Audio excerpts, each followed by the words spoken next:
मित्रांनो, 5 year law सीईटीच्या ॲडमिशनसाठी असणारे जे कॅप राउंड आहेत ते आता लवकरच जुलै महिन्यामध्ये सुरू होणार आहेत.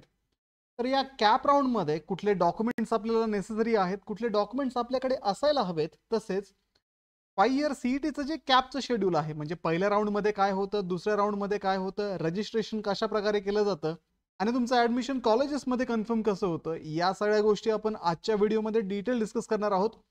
तर विद्यार्थी मित्रांनो, व्हिडिओ शेवटपर्यंत नक्की पहा. मित्रांनो, 5 इयर सीईटी आणि 3 इयर सीईटीसाठी जी ॲडमिशन काउन्सिलिंग आहे ती ग्लोबल ऑनलाईनमध्ये आम्ही सुरू केलेली आहे. या काउन्सिलिंगमध्ये तुम्हाला 1-on-1 काउन्सिलर ॲक्सेस दिला जातो. याच्यामध्ये तुम्हाला तुमच्या ॲडमिशन प्रोसेसमध्ये प्रत्येक स्टेपवरती तुम्हाला गाईड केलं जातं. तुमचे पर्सेंटाईल पाहून तुम्हाला कुठल्या कॉलेजला ॲडमिशन घेण्याची अपेक्षा आहे आणि तुम्हाला कुठलं कॉलेज भेटू शकतं याविषयी आमचे काउन्सिलर तुमच्यासोबत डिस्कशन करतात. तसेच तुमच्या कॅप राऊंडमध्ये जे कॉलेज सिलेक्शन असतं ते सिलेक्ट करण्यासाठी प्रिव्हियस इयरचा कॉलेजचा कट ऑफ ॲनालाइज करून तुम्हाला एक कॉलेजची लिस्ट दिली जाते. तसेच विद्यार्थी मित्रांनो, डॉक्युमेंट व्हेरिफिकेशन असेल आणि कुठल्या राऊंडमध्ये तुम्ही ॲडमिशन फायनल करायला पाहिजे याचा डिसिजन देणं असेल, या सर्व गोष्टी या काउन्सिलिंगमध्ये आमचे काउन्सिलर करतात. तर ही काउन्सिलिंग जॉईन करण्यासाठी तुम्ही स्क्रीनवरती दिलेल्या नंबरवरती व्हॉट्सअप करू शकता किंवा कॉल करून काउन्सिलिंग विषयी इन्क्वायरी सुद्धा करू शकता. तर विद्यार्थी मित्रांनो, सुरू करूया आजच्या व्हिडिओला. सगळ्यात पहिलं म्हणजे तुमची फोटोग्राफची स्कॅन कॉपी इथे तुम्हाला लागणार आहे. फाईल साईज इथे 20 KB ते 50 KB पर्यंत लागते. त्याच्यानंतर फॉर्मॅट जो आहे फोटोचा तो JPEG किंवा JPG फॉर्मॅटमध्ये हा फोटो लागतो. त्यानंतर विद्यार्थी मित्रांनो, तुमच्या सिग्नेचरची इमेज इथे लागते. सिग्नेचर ही व्हाईट पेपरवरती ब्लॅक किंवा ब्ल्यू पेनने करावी लागते आणि त्याची फाईल साईज 10 ते 20 KB पर्यंत आणि फॉर्मॅट JPG किंवा JPEG लागतो. म्हणजे हे जे दोन गोष्टी आहेत तुम्हाला तिथे अपलोड करायचे आहेत. तर इथे ऍक्च्युली तुम्हाला सगळेच डॉक्युमेंट जे आहेत ते अपलोडच करावे लागतात. कुठेही हार्ड कॉपी तुम्हाला नेऊन द्यायची नाही. ज्यावेळेस कॅप राऊंड आपले सुरू होणार आहेत, कॅप राऊंड सुरू झाल्यानंतर कॅप राऊंडचे फॉर्म सुरुवातीला येतात. तर कॅप राऊंडसाठी रजिस्ट्रेशन करताना तुम्हाला या सगळ्या गोष्टी तुमच्याकडे रेडी ठेवणं महत्वाचं आहे. पहिलं झालं फोटोग्राफ, दुसरं झालं सिग्नेचर. त्याच्यानंतर SSCचे जे मार्कशीट आहे ते तुम्हाला इथे लागतं. जर तुम्ही CBSE, ICSE, IGCSE, IB अशा बोर्डामधून जर उत्तीर्ण असाल तर तुम्हाला तिथे मार्कशीटची एक PDF बनावी लागते. त्याच्यानंतर मार्कशीट सोबत तुम्हाला कन्व्हर्जन सर्टिफिकेट सुद्धा इथे अटॅच करावं लागतं. तर हे कन्व्हर्जन सर्टिफिकेट सेल्फ अटेस्टेड लागतं. तर याची फाईल साईज ही मॅक्सिमम 500 KB पर्यंत लागते आणि फॉर्मॅट जो आहे तो PDF फॉर्मॅट लागतो. त्याच्यानंतर HSCचं जे मार्कशीट आहे तेही इथे तुम्हाला लागेल. जर तुमची 12वी ह्या CBSE, ICSE सारख्या बोर्डमधून झाल्या असतील तर तुम्हाला तिथे कन्व्हर्जन सर्टिफिकेट द्यावं लागतं. त्याच्यानंतर ते सेल्फ अटेस्टेड असावं आणि मार्कशीट सोबत ते कन्व्हर्जन सर्टिफिकेट जे आहे ते स्कॅन करून तुम्हाला एक PDF बनवावी लागते. ती 500 KB पर्यंत असावी. त्यानंतर पुढचं महत्वाचं डॉक्युमेंट म्हणजे ऑनलाईन CET ऍप्लिकेशन फॉर्म. तुम्ही जी CET दिली आहे 2025 मध्ये त्याच्यासाठी जो ऍप्लिकेशन फॉर्म तुम्ही भरला होता त्याची प्रिंटआउट तुमच्याकडे असेल तर तो ऍप्लिकेशन फॉर्म PDF स्वरूपात इथे सबमिट करावा लागतो. त्याच्यानंतर पुढे तुमचा जो CETचा जो स्कोर कार्ड येईल, आता रिझल्ट लागल्यानंतर तुमच्या लॉग इन मध्ये तुम्हाला ते स्कोर कार्ड डाउनलोड करता येईल. ते स्कोर कार्ड जे आहे तेही तुम्हाला कॅप राऊंडच्या अगोदर रजिस्ट्रेशनसाठी अपलोड करावं लागतं. त्यानंतर डोमिसाइल सर्टिफिकेट और proof of birth in Maharashtra. तर या सर्टिफिकेट पैकी कुठलंही एक सर्टिफिकेट तुम्हाला द्यावं लागेल ज्याच्यावरती तुमचा जन्म महाराष्ट्रामध्ये झाला आहे हे क्लिअर होईल. जसं की डोमिसाइल सर्टिफिकेट असेल तर ते द्या. बर्थ सर्टिफिकेट जर असेल तर तेही चालेल. स्कूल लिव्हिंग सर्टिफिकेट पण चालेल. त्याच्यानंतर community, nativity, date of birth certificate हेही चालेल. फाईल साईज ही 500 KB पर्यंत असावी आणि PDF फॉर्मॅटमध्ये तुमचं हे डॉक्युमेंट असावं. त्याच्यानंतर मित्रांनो, हे जे सगळे डॉक्युमेंट आहेत हे सगळे डॉक्युमेंट हे जनरली सगळ्यांना ऍप्लिकेबल आहेत.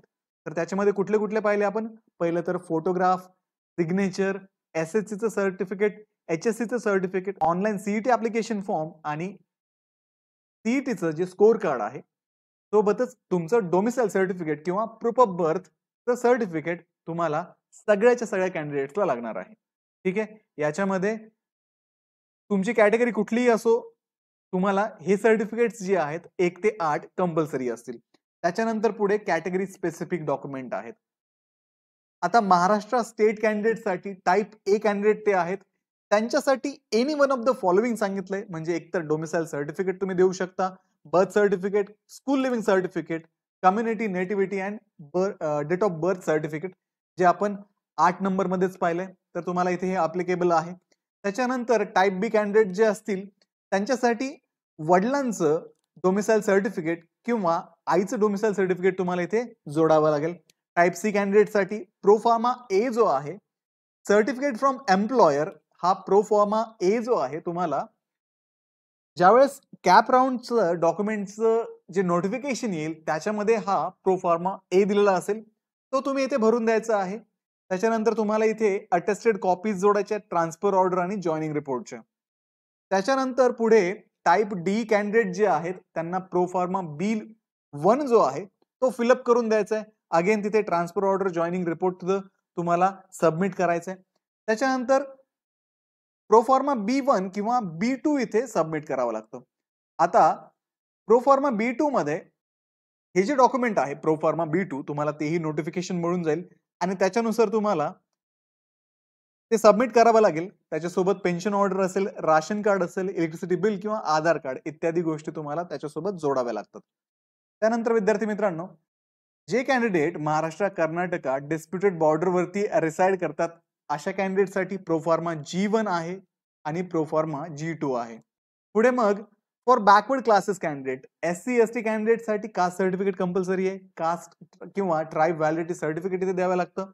जर तुमचं कास्ट किंवा ट्राईब व्हॅलिडिटी सर्टिफिकेट अवेलेबल नसेल तर अशा ठिकाणी तुम्ही ऍप्लिकेशन केल्याची जी रिसिप्ट आहे व्हॅलिडिटी सर्टिफिकेटची ती तुम्हाला इथे सबमिट करावी लागते आणि तुमचं जे व्हॅलिडिटी सर्टिफिकेट आहे ते सेकंड राऊंडच्या अगोदर तुम्हाला तुमच्या कॉलेजला सबमिट करावं लागेल, तरच तुमचं ऍडमिशन कन्फर्म होऊ शकेल. त्याच्यानंतर VJDT, NT, ABCD, OBC, SBC, SEBC candidate जे आहेत त्यांना कास्ट सर्टिफिकेट, कास्ट किंवा ट्राईब व्हॅलिडिटी सर्टिफिकेट जर त्यावेळेस अवेलेबल नसेल तर त्याची रिसिप्ट तुम्हाला सबमिट करावी लागेल. नॉन क्रिमिनल सर्टिफिकेट इथे लागणार आहे, ज्याची व्हॅलिडिटी ही 31 मार्च 2026 असावी. त्याच्यानंतर EWS कॅन्डिडेटसाठी इलिजिबिलिटी सर्टिफिकेट द्यावं लागतं EWSचं. त्यानंतर एक्स सर्व्हिसमन जे असतील प्रोफॉर्मा C आहे त्यांच्यासाठी. ऍक्टिव्ह डोमिसाइल्स डिफेन्स कॅन्डिडेट त्यांच्यासाठी प्रोफॉर्मा C आहे. Active non domicile defence candidate त्यांच्यासाठी प्रोफॉर्मा C, D किंवा E इथे सबमिट करावं लागतो. हे प्रोफॉर्मा सगळे तुम्हाला नोटिफिकेशन मध्येच भेटतील. त्याच्यानंतर पर्सन विथ डिसॅबिलिटी जे असतील त्यांच्यासाठी मेडिकल सर्टिफिकेट देणं कंपल्सरी आहे. सिव्हिल सर्जन कडनं किंवा अप्रूव्ड मेडिकल बोर्ड कडनं ते मेडिकल सर्टिफिकेट आलेलं असावं. त्याच्यानंतर त्याच्यासोबत तुम्हाला डोमिसाइल, बर्थ सर्टिफिकेट किंवा स्कूल लिव्हिंग सर्टिफिकेट द्यावं लागतं तुम्ही महाराष्ट्रामधले आहात हे प्रूव्ह करण्यासाठी. त्याच्यानंतर Jammu and Kashmir migrant candidate असतील तर त्यांच्यासाठी प्रोफॉर्मा आहेत JKL. त्यांच्यापैकी जे तुम्हाला ऍप्लिकेबल असेल ते इथे द्यावं लागेल. त्यानंतर मायनॉरिटी कॅन्डिडेटसाठी डोमिसाइल सर्टिफिकेट फ्रॉम महाराष्ट्र ते आपण सुरुवातीलाच 8 नंबर मध्ये देत आहोत. सोबत तुम्हाला प्रोफॉर्मा O द्यावा लागतो. त्याच्यामध्ये डिक्लेरेशन असतं तुमच्या रिलिजियस किंवा लिंग्विस्टिक मायनॉरिटीचं. त्याला ऑप्शन म्हणजे तुम्ही स्कूल लिव्हिंग सर्टिफिकेट सुद्धा सबमिट करू शकता. आता ऑर्फन कॅन्डिडेटसाठी रिजनल डेप्युटी कमिशनर कडनं तुम्हाला सर्टिफिकेट सबमिट करावं लागेल वुमन इन चाइल्ड डेव्हलपमेंट डिपार्टमेंटचं. त्यासाठी ऑर्फन सर्टिफिकेट इथे सबमिट करणं कंपल्सरी असेल. त्यानंतर आता हे जे डॉक्युमेंट आहेत, आता मोस्ट ऑफ द स्टुडंट जे असणार आहेत ते टाईप A कॅटेगरीमध्ये येणार आहे. त्याच्यामुळे तुम्हाला हे प्रोफॉर्मा जे आहे ते ऍडिशनल सबमिट करण्याची गरज नाहीये. तुम्हाला डोमिसाइल सर्टिफिकेट सबमिट करावं लागेल. त्यानंतर तुमचे जे सगळे डॉक्युमेंट आहेत ते स्कॅन्ड असावेत, वाचण्यायोग्य असावे आणि PDF फॉर्मॅटमध्ये असावे. तुमचा फोटो आणि सिग्नेचर ही फक्त JPG किंवा JPG फाईल फॉर्मॅटमध्ये लागते. फाईल साईज तुम्हाला फोटोची 20 ते 50 KB पर्यंत, सिग्नेचरची 10 ते 20 KB पर्यंत. इतर डॉक्युमेंट तुम्ही जे अपलोड करणार आहात ते जवळजवळ 500 KB पर्यंत तुम्ही इथे अपलोड करू शकता. त्याच्यानंतर जिथे जिथे तुम्हाला सेल्फ अटेस्टेशन साठी विचारलं जाईल तिथे ते तुम्हाला सेल्फ अटेस्टेड ते डॉक्युमेंट करावे लागतील.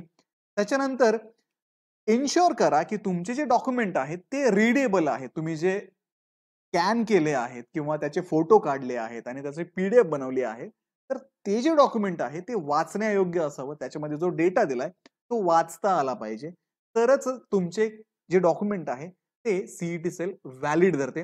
अदरवाईज तुमचे ते डॉक्युमेंट तिथे इनव्हॅलिड ठरतात. म्हणजे ही तुमची जबाबदारी आहे तुमचे डॉक्युमेंट क्लिअर असावे, वाचण्यायोग्य असावे. तर विद्यार्थी मित्रांनो, कॅप राऊंडचं जे ऍडमिशन शेड्यूल जे असणार आहे 2025 साठी, त्यासाठी आपण कुठल्या कुठल्या गोष्टी करायला पाहिजे आणि कुठल्या कुठल्या गोष्टी प्रीरिक्विजिट आहेत, म्हणजे आपल्याकडे ह्या गोष्टी रेडी हव्यात, ते आपण पाहूयात.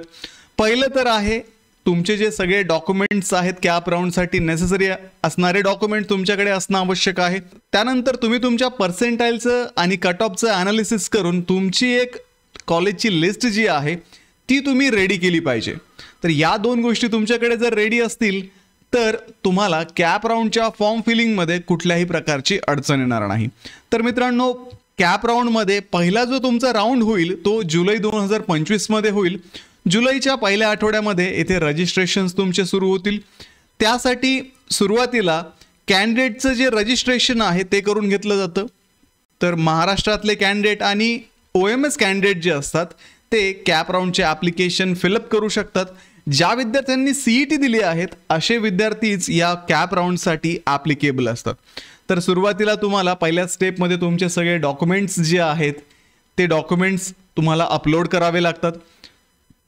त्यानंतर NRI, OCI, PIO इत्यादी कॅन्डिडेटचं इथे रजिस्ट्रेशन करून घेतलं जातं. पुढे स्क्रुटनी होते. तुमच्या ज्या डॉक्युमेंट तुम्ही अपलोड केलेले आहेत त्या डॉक्युमेंट्सची स्क्रुटनी होते. डॉक्युमेंटचं व्हेरिफिकेशन ऑनलाईन पद्धतीने होतं. त्यानंतर मित्रांनो, अल्फाबेटिकल मेरिट लिस्ट पब्लिकेशन होतं. तर ज्या ज्या विद्यार्थ्यांनी कॅप राऊंडसाठी रजिस्टर केलं आहे, एक मेरिट लिस्ट CET सेल त्यांच्या वेबसाईटवरती पब्लिश करते. ही मेरिट लिस्ट प्रिलिमिनरी लिस्ट असते. त्या लिस्टमध्ये तुमचं नाव असेल, ॲप्लिकेशन ID असेल, तुम्हाला मिळालेले मार्क्स, तुमचे ग्रॅज्युएशनचे मार्क्स, या सर्व गोष्टी त्याच्यामध्ये मेन्शन केलेल्या असतात. त्याच्यानंतर तुम्हाला त्याच्यामध्ये रँक पण दिलेले असतात. पुढे विद्यार्थी मित्रांनो, ग्रीव्हियन्स रेझोल्युशन आणि ॲप्लिकेशन एडिटिंग होतं. जर तुमच्या फॉर्ममध्ये काही चुका झाल्या असतील तर त्या चुका दुरुस्त करण्यासाठी आणि तुम्ही जे डॉक्युमेंट अपलोड केलेले आहेत, जे डॉक्युमेंट तुमचे रिजेक्ट झालेत ते डॉक्युमेंट्स रिअपलोड करण्यासाठी तुम्हाला एक सुविधा उपलब्ध करून दिली जाते. तुम्ही त्याच्यामध्ये ऑब्जेक्शन तुमचे रेज करू शकता. पुढे फायनल मेरिट लिस्टचं पब्लिकेशन केलं जातं आणि ही मेरिट लिस्ट जी असते ती फायनल असते. त्याच्यामध्ये तुम्हाला मेरिटचे जे रँक आहेत ते अलॉट केले जातात. पुढे कॉलेज ऑप्शन फॉर्म फिलिंग सुरू होतं. हे राऊंड 1 आणि 2 साठी असतं. तर कॅन्डिडेट्स जे आहेत ते आपले प्रेफर्ड लॉ कॉलेजेस इथे सिलेक्ट करू शकतात आणि तुमच्या पर्सेंटाईलनुसार तुम्हाला इथे प्रेफरन्स द्यावा लागतो. तर विद्यार्थी मित्रांनो, इथे ग्लोबल ऑनलाईनची काउन्सिलर टीम जी आहे ती तुमच्या रँकचं आणि तुमच्या पर्सेंटाईलचं ॲनालिसिस करून तुमच्यासाठी बेस्ट कॉलेज सजेस्ट करण्याचं काम करते, जेणेकरून पहिल्याच राऊंडमध्ये तुम्हाला ते कॉलेज भेटून जाईल अशी एक लिस्ट तुम्हाला प्रोव्हाइड करते. त्यानंतर विद्यार्थी मित्रांनो, राऊंड 1चं अलॉटमेंट होतं. CET पोर्टलवरती तुम्हाला कुठलं कॉलेज अलॉट झालेलं आहे त्याची लिस्ट तिथे प्रोव्हाइड केली जाते. पुढे मित्रांनो, तुम्हाला जे कॉलेज अलॉट झालेलं आहे त्या कॉलेजवरती फिजिकली जाऊन तुमचे डॉक्युमेंट्स, तुमची फीज सबमिट करून तिथे तुमचं ॲडमिशन कन्फर्म करावं लागतं. जर तुम्ही त्या स्टिप्युलेटेड टाइम फ्रेममध्ये कॉलेजमध्ये जाऊन ॲडमिशन कन्फर्म केलं नाही तर तुमचं ॲडमिशनसुद्धा तिथे कॅन्सल केलं जातं. हे जे कॉलेजेस आहेत पहिल्या राऊंडमध्ये जिथे जिथे ॲडमिशन झाले असतील त्या विद्यार्थ्यांची नावं, त्यांची लिस्ट जी आहे ते कॉलेज CET सेलच्या वेबसाईटवरती अपलोड करतं. त्यानंतर पुढे राऊंड 2 ची तयारी होते. जनरली हा राऊंड ऑगस्ट महिन्यामध्ये होतो. इथे तुम्हाला सुरुवातीला राऊंड 1 मध्ये जे सीट फिल झालेले आहेत आणि जिथे जिथे ज्या कॉलेजेसमध्ये वॅकन्सीज आहेत त्या वॅकन्सीजची लिस्ट कॉलेजेस पब्लिश करतात. त्यानंतर NRI, OCI, PIO कॅन्डिडेट जे आहेत त्यांच्या मेरिट लिस्ट इथे पब्लिश केल्या जातात आणि त्यानंतर राऊंड 2चं अलॉटमेंट केलं जातं. अगेन ज्या वॅकन्सीज त्या कॉलेजेसमध्ये होत्या त्या वॅकन्सीज ज्या आहेत त्या फुलफिल केल्या जातात आणि तुम्हाला कॉलेजेस इथे अलॉट केले जातात. आता ज्या विद्यार्थ्यांचं फर्स्ट राऊंडमध्ये ॲडमिशन झालं नाही, ज्या विद्यार्थ्यांना फर्स्ट राऊंडमध्ये कॉलेज अलॉट झालं नाही त्या विद्यार्थ्यांना सेकंड राऊंडमध्ये इथे कॉलेज अलॉट केलं जातं आणि फर्स्ट राऊंड सारखंच तुम्हाला कॉलेजवरती फिजिकली जाऊन इथे तुम्हाला ॲडमिशन कन्फर्म करावं लागतं. आणि हे जे तुमचे ॲडमिशन्स सेकंड राऊंडमध्ये होतात त्याचा डेटा कॉलेज नंतर CET सेलच्या पोर्टलवरती अपलोड करून देतं. पुढे मग कॅप राऊंड 3 साठी प्रिपरेशन सुरू होतं. हा कॅप राऊंड ऑगस्टमध्येच होतो. आता या राऊंड 3 मध्ये ज्या विद्यार्थ्यांनी कॅप राऊंडला सुरुवातीला रजिस्टर केलं नव्हतं त्या विद्यार्थ्यांना इथे शेवटचा रजिस्ट्रेशनचा चान्स दिला जातो. त्यानंतर त्या कॅन्डिडेटचं रजिस्ट्रेशन झाल्यानंतर राऊंड 3 साठी जे वॅकंट सीट आहे त्याचा डेटा CETSLच्या वेबसाईटवरती पब्लिश केला जातो. पुढे ज्या विद्यार्थ्यांनी नव्याने रजिस्ट्रेशन केलेले आहेत त्यांना ॲप्लिकेशन फॉर्म एडिटिंग आणि कॉलेज ऑप्शन फिलिंगसाठी इथे एक टाइम दिला जातो. त्यानंतर डॉक्युमेंट व्हेरिफिकेशन होतं ज्यांनी नव्याने रजिस्ट्रेशन केलेलं आहे अशा विद्यार्थ्यांचं, आणि अल्फाबेटिकल मेरिट लिस्ट इथे डिस्प्ले केली जाते. पुढे अगेन मग त्या मेरिट लिस्टमध्ये काही ग्रेव्हियन्सेस असतील तर त्याचं रेझोल्युशन केलं जातं, फायनल एडिट केले जातात आणि राऊंड 3 ची एक फायनल मेरिट लिस्ट पब्लिश केली जाते. पुढे राऊंड 3 ची अलॉटमेंट केली जाते आणि अलॉटमेंट झाल्यानंतर अगेन फिजिकली तुम्हाला त्या कॉलेजेसवरती जाऊन तुमचं ॲडमिशन कन्फर्म करावं लागतं. पुढे शेवटचा जो राऊंड आहे तो आहे इन्स्टिट्यूट लेवल ॲडमिशन राऊंड. हा सप्टेंबर 2025 मध्ये एक्सपेक्टेड आहे. इथे तुम्हाला सुरुवातीला कॉलेजेसच्या वॅकंट सीट ज्या आहेत त्या डिस्प्ले केल्या जातात. त्यानंतर तुम्हाला कॉलेजचे जे चॉईस फॉर्म आहेत ते फिल करावे लागतात. तर या राऊंडमध्ये इन्स्टिट्यूट लेवल कोटा जो आहे तो फिलअप केला जातो. मॅनेजमेंट सीट्स याच्यामधून भरले जातात. पुढे मेरिट लिस्ट जनरेट केली जाते कॉलेजेसकडनं आणि कॅप पोर्टल थ्रू ती मेरिट लिस्ट तुम्हाला डिस्प्ले केली जाते. तसेच या मेरिट लिस्ट तुम्हाला रिस्पेक्टिव्ह कॉलेजच्या वेबसाईटवरती सुद्धा पाहायला मिळतात. पुढे त्याचे ॲडमिशन केले जातात आणि इन्स्टिट्यूट लेवलचे तुमचे ॲडमिशन इथे करून घेतले जातात आणि शेवटी फायनल कट ऑफ जो आहे तो CETSLच्या वेबसाईटवरती यावर्षीचा अपलोड केला जातो.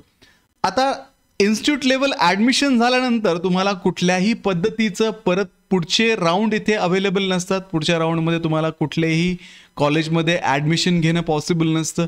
म्हणजे हा इन्स्टिट्यूट लेवल ॲडमिशन राऊंड जो आहे तो शेवटचा राऊंड आहे आणि या राऊंडमध्ये तुम्हाला ॲडमिशन जर मिळालं तर तुमचं ॲडमिशन होतं. अदरवाईज तुम्हाला या ॲडमिशन प्रोसेसमध्ये परत कुठल्याही कॉलेजला ॲडमिशन भेटत नाही. ठीक आहे मित्रांनो, तर अशा पद्धतीने हे सगळे राऊंड घेतले जातात. राऊंड 1, राऊंड 2, राऊंड 3 आणि शेवटी इन्स्टिट्यूट लेवलचा राऊंड. आता विद्यार्थी मित्रांनो, ज्यावेळेस तुम्ही कॅप राऊंड्सला अप्लाय करणार आहात त्यावेळेस तुम्हाला राऊंड 1 मध्ये ॲडमिशन कन्फर्म होण्यासाठी प्रयत्न करावे लागणार आहेत. कारण राऊंड 1 मध्ये तुमचे जर ॲडमिशन झाले त्याच्यानंतर तुम्हाला पुढच्या राऊंडसाठी स्ट्रगल करण्याची गरज पडत नाही. कारण राऊंड 1 नंतर मोस्ट ऑफ द जे टॉपचे कॉलेजेस आहेत, जे चांगले कॉलेजेस आहेत, गव्हर्नमेंट कॉलेजेस आहेत, त्यांच्या मॅक्सिमम सीट्स ज्या आहेत त्या फिल केल्या जातात राऊंड 1 मध्ये. राऊंड 2 असेल, 3 असेल, इन्स्टिट्यूट लेवल राऊंड असेल, तिथे ॲडमिशनची फारशी शाश्वती नसते. म्हणजे तुम्हाला जे पाहिजे तेच कॉलेज भेटेल याची गॅरंटी आपण राऊंड 2 आणि 3 मध्ये देऊ शकत नाही. त्यामुळे तुमची जी प्रेफरन्सची लिस्ट आहे ती अशी डिझाईन केलेली असावी जेणेकरून तुम्हाला कॅपच्या फर्स्ट राऊंडमध्येच तुमचं कॉलेज भेटून जाईल. कारण नंतर कॅप राऊंड 2 असेल किंवा 3 असेल त्याच्यामध्ये तुम्हाला खूप स्ट्रगल करावं लागेल आणि तुम्हाला मनासारखं कॉलेज सेकंड आणि थर्ड राऊंडमध्ये भेटणार नाही. त्यामुळे विद्यार्थी मित्रांनो, आता हे कसं करणार तुम्ही? त्यासाठी तुम्ही काय करायचंय, तुमचे जे पर्सेंटाईल आहे ते लक्षात घ्या. त्यानंतर महाराष्ट्रामध्ये जे 22 कॉलेजेस आहेत जे गव्हर्नमेंट एडेड असतील किंवा मग गव्हर्नमेंट सेल्फ फायनान्स असतील, या सगळ्या कॉलेजेसचे मागच्या वर्षीचे तुम्ही कट ऑफ काढायला पाहिजे. त्यानंतर मित्रांनो, ते कट ऑफ काढल्यानंतर तुमचे जे पर्सेंटाईल आहेत ते तिथे मॅच करा. जर त्या कॉलेजचा कट ऑफ हा पर्सेंटाईलपेक्षा कमी असेल तर तुम्हाला फर्स्ट राऊंडमध्ये ते कॉलेज भेटून जाईल आणि अशाच पद्धतीने तुम्हाला मग प्रेफरन्सेस तिथे द्यावे लागतील जेणेकरून तुमचं ॲडमिशन जे आहे फर्स्ट राऊंडमध्येच कन्फर्म होऊन जाईल आणि तुम्हाला बेस्ट कॉलेज तुमच्या पर्सेंटाईलनुसार मिळून जाईल. ग्लोबल ऑनलाईनची आमची जी काउन्सिलर टीम आहे ते असंच कट ऑफचं ॲनालिसिस करून तुम्हाला बेस्ट कॉलेज सजेस्ट करते जेणेकरून फर्स्ट राऊंडमध्येच तुमचं ॲडमिशन कन्फर्म होऊन जातं. आणि जर तुम्हाला कमी मार्क्स असतील तर सेकंड राऊंडमध्ये तुम्हाला कसं गव्हर्नमेंट कॉलेज भेटेल याच्यासाठी प्रयत्न करते. पुढे विद्यार्थी मित्रांनो, थर्ड राऊंड आणि इन्स्टिट्यूट लेवल राऊंडमध्ये सुद्धा ग्लोबल ऑनलाईनची टीम तुमच्यासोबत असते. तुमच्या कॉलेजच्या फायनल ॲडमिशनपर्यंत आम्ही तुमच्यासोबत आहोत. डॉक्युमेंट व्हेरिफिकेशन असेल किंवा मग कॉलेजचे प्रेफरन्स देणं असेल, या सगळ्या गोष्टी ग्लोबल ऑनलाईनचे काउन्सिलर करतात आणि तुमचं admission one of the best कॉलेजमध्ये करून देतात. पुढे विद्यार्थी मित्रांनो, ज्यावेळेस या डेट्स ॲक्च्युअल रिलीज होतील आणि एक शेड्यूल CETSL त्यांच्या वेबसाईटवरती अपलोड करेल त्यावेळेस मी नक्कीच एक परत व्हिडिओ बनेल. त्याच्यानुसार तुम्ही त्या स्टेप्स फॉलो करून त्या डेट्स ज्या आहेत त्या पाहून या कॅप राऊंडमध्ये तुम्ही रजिस्टर करू शकता. या काही महत्त्वाच्या गोष्टी आहेत कॅप राऊंड आणि तुमच्या ॲडमिशनसाठी. तर व्हिडिओला लाईक करा, तुमच्या मित्रांना हा व्हिडिओ शेअर करा, ग्लोबल ऑनलाईनला सबस्क्राईब करा, कारण असेच रेग्युलर अपडेट लॉ CET विषयी या चॅनलवरती येत असतात. तसेच आमचे जे काउन्सिलिंग सेशन आहेत ते जॉईन करण्यासाठी तुम्ही स्क्रीनवरती दिलेल्या नंबरवरती व्हॉट्सअप करू शकता किंवा कॉल करून इन्क्वायरी करू शकता. तर विद्यार्थी मित्रांनो, काउन्सिलिंगला जॉईन करा आणि तुमच्या ॲडमिशन बाबतीत निश्चिंत व्हा. तर भेटूया पुढच्या व्हिडिओमध्ये. तोपर्यंत कॅप राऊंडचं प्रिपरेशन सुरू करा. थँक्यू.